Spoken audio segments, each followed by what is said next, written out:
Hello, good morning to you all. I am going to be live for about an hour or so. I'm doing some sound healing for you here.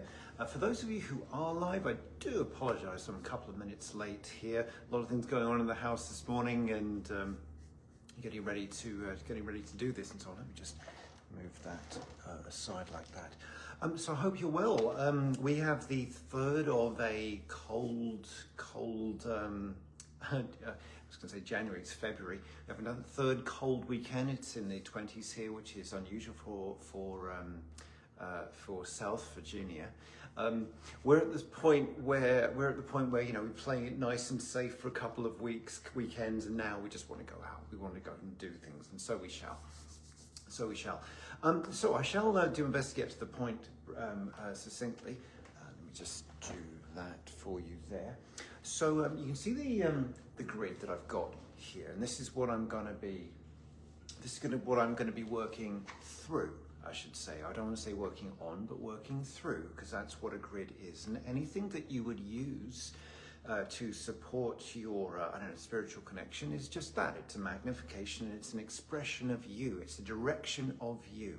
And I think we need to, I think it's important for self and sake empowerment to acknowledge that. Just here you can probably see the tools I'm using. Sorry, forgive my couch there. I've got the gong there, I've got chimes here I'm going to be using, didgeridoo there, and all kinds of mess around here. Just move that back. Good morning, everyone. I apologize, I'm a couple of minutes late here. I do apologize.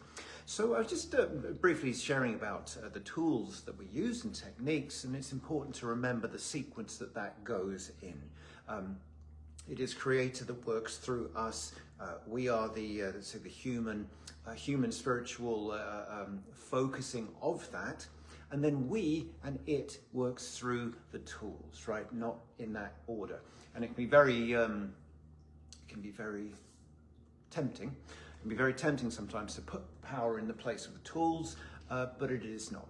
Power is in Creator through us and through them. And so, with the grid that I've got here, there is nothing special about this grid. I have to be honest, I struggled to find crystals this morning around the house to do this, which felt kind of right, because now I look down at it and it's kind of all like a collection of different crystals, and I think we've got Super Bowl this weekend, bringing all kinds of different people together, and that's lovely. But it's supposed to be a representation of the Sephiroth, the tree of life there, which is humanoid in form if you look at it. And so what I am doing through this work is connecting on a body, I use the finger quotes thing, connecting on a body of the collective, and I work here as I would work on one of you, as I've done a number of times this last week. You call me up, say, can I do some energy work on you? This is how I do it.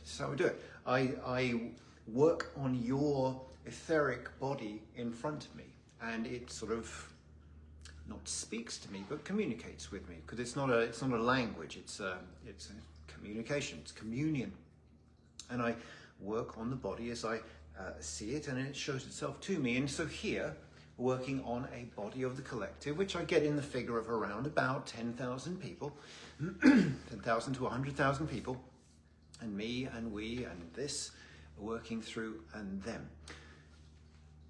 Now, I do want to say one thing, though. I do want to say one thing, that,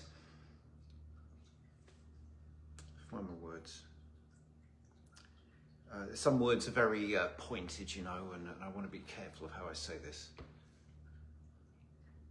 I think the one thing we have to be careful of and not subscribe to, should we say, an untruth, is the idea that there's nothing we can do to change things in the world. I don't believe that to be true, and the idea that it is true can be extremely erroneous and lead to a spiraling of despondency. When you're at despondency, we're no good, we're no help, right? We're no help. And so all that we can do to shift and move despondency and despair as we see it and in ourselves and out there, then we place ourselves in a position that we are helpful. So, as I do this, now yes, I will briefly explain what I'm going to do. You know, if you're not feeling the best today, throw it this way. Throw it this way. Send it that way, right? Throw it this way. If you're not feeling the best today, throw it this way. That's what these things are for. You're supposed to be able to sit there in your bathrobe, whatever it is, and just let it go. Let it go. Because you, without the heaviness, are great, right? You're great. And who knows where the heaviness came from anyway, right? And heaviness is a judgmental word anyway, because heaviness is quite simply just a particular configuration of consciousness that hasn't moved yet, and we are detecting it as heavy. So if you're not feeling so good, throw it this way, aim it this way, let it out your solar plexus, send it my way, send it my way. That's what this is for. And we shall move it in the next half hour or so, whenever I stop yakking at you. So what have I got? What am I going to do? Got the gong there, and starting with nothing particularly fancy.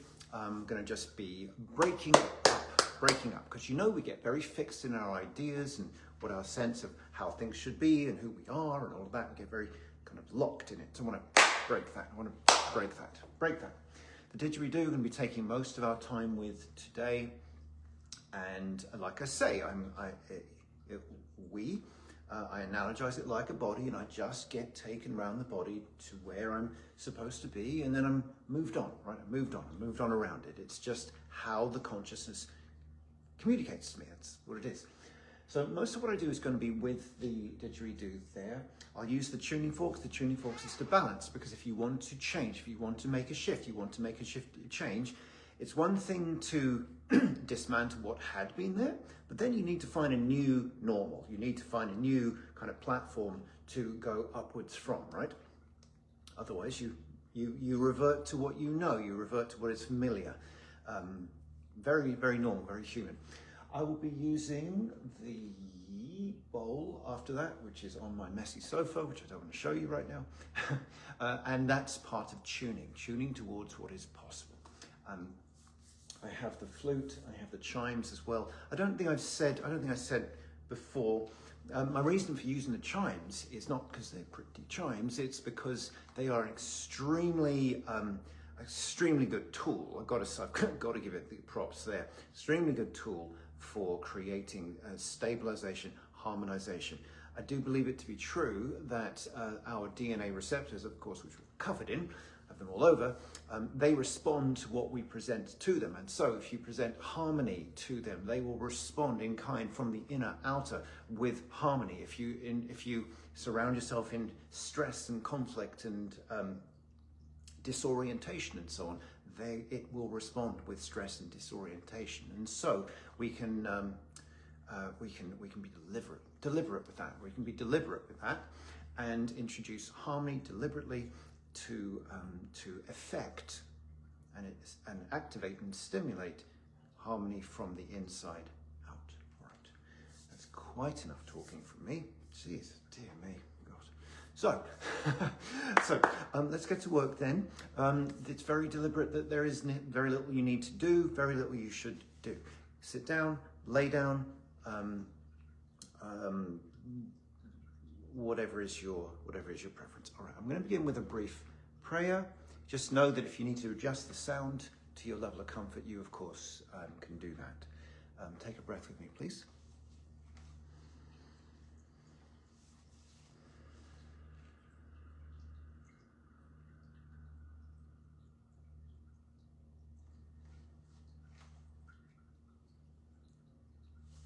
We take a breath into the whole body. We take a breath with and into the whole body now. Let's take a minute to ground ourselves, grounding into the presence of the earth. Find that and send your roots down, send your intention downwards, or ground into the body if that's your preference. Ground into the moment. Just remember, you're not just doing this for yourself, grounding into the moment. Beneath you, grounding above you.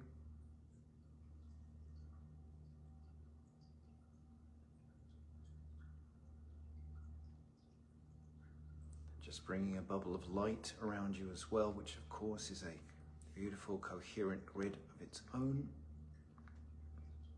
A reminder, you don't just bring a grid around you, you don't just bring a bubble around you. That bubble is you. It's an affirmed version, an aspect of you, ready to support you.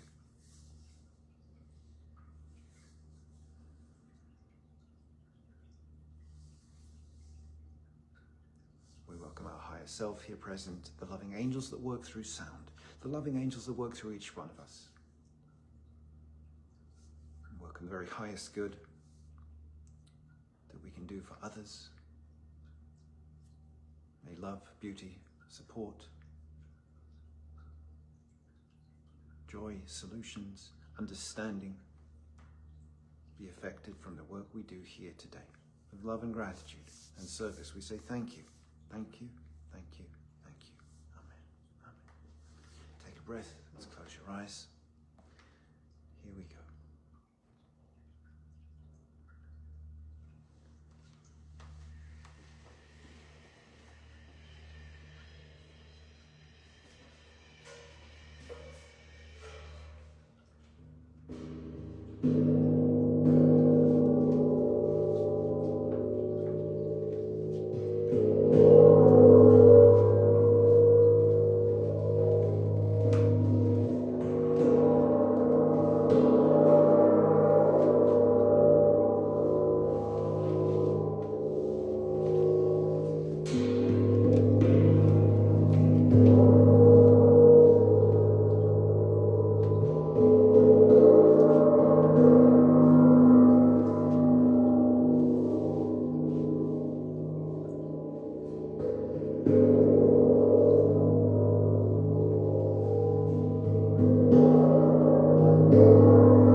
like you to take a breath with me, please. Take a breath to the chest, the heart center there. Nothing to force, just let your attention go there, please.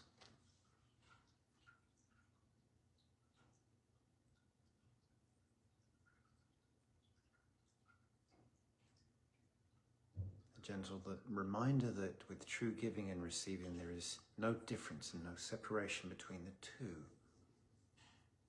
And so as you allow in, so you give. As you release what you don't need, you make space to become a greater instrument. And that is truly what you are, truly what we are.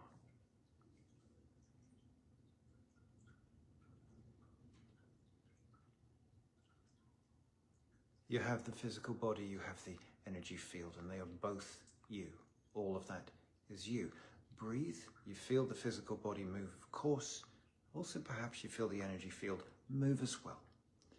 These next couple of breaths, just feel the two of them moving together, undulating together.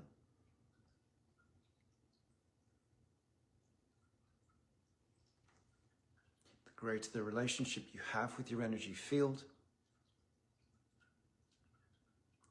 the greater and the deeper the understanding of interrelationships with all that there is. A reminder as well that all experience initiates in the energy field, comes to the physical body, the physical realm second. Let's take a minute to ground again as well, please.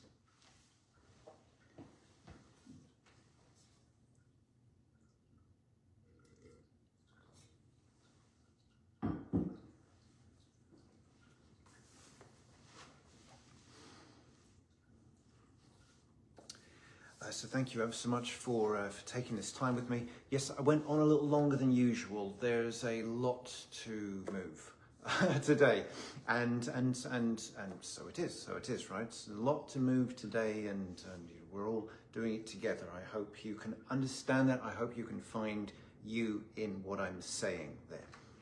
I will say that a lot of what I was finding and working on was in the what we would know is the root center, that region, the solar plexus, that region as well. I start to stop wanting to talk about chakras so much because I think regions make a bit more sense to me. And so if I'm finding, let's say, blockages in the collective, in the solar plexus and in the root area, people struggling with safety, right? Safety, struggling with empowerment. I'm sure you can understand. I'm sure you can understand that. To say, a couple of things to say come to mind. One, it's been so lovely watching the monks doing the walk over these few weeks, hasn't it? And that comes to an end soon, as all journeys do. And I think the deeper meaning and message of their walk, we have to start embodying, right? And so we acknowledge that as we watch them walk through snow and take step by step, so every single person is. And we don't know the journey that another person is taking. We don't know the struggle that someone else is taking. And may we support other people as we have supported this group of amazing people doing their walk. We acknowledge as well, some people may be on their own walk and it is a destructive one, and it is a challenging one, it's a dangerous one, it's an aggressive one. We can walk our piece by not judging that, but not joining it as well, right? And so we start to understand what it truly is to embody a walk of peace as best we can, and honor the amazing work that those monks have done, right? Oh yeah, and I just want to say, I believe Bad Bunny to be a phenomenal human being. Okay, philanthropist, artist, musician, someone who stood in his own power uncompromisingly, and I love that about him. I'm thrilled to see him perform today. don't get me wrong, I do not like reggaeton. I was forced to listen to a great deal of that when I was married, and I struggled with that style of music. But I honour who he's representing, that he's representing, how he's representing, and I look forward to seeing him doing that and bringing billions of people together as well. Mr. Bad Bunny. All right. So thank you ever so much for joining me for this. Those of you in my Home Light group, we're getting together again next on Monday. Those of you who aren't, I'll over the next maybe couple of months, I'll be making more of an effort to share about that. Got to say, the last couple of times I've gotten onto Facebook to do various work, the energy is challenging. I'm saying you guys, but the energy of doing something live on Facebook is a little challenging, and I'd like to see us getting off here and onto somewhere else, if that can be in flow. But anyhow, it's tremendous, great gratitude I have that you take your time. I can just click live and here you are. It's a deep appreciation that I have for you and your trust and faith in me. So wishing you a great weekend. Enjoy the Super Bowl tomorrow if you watch it, and God bless. See you soon.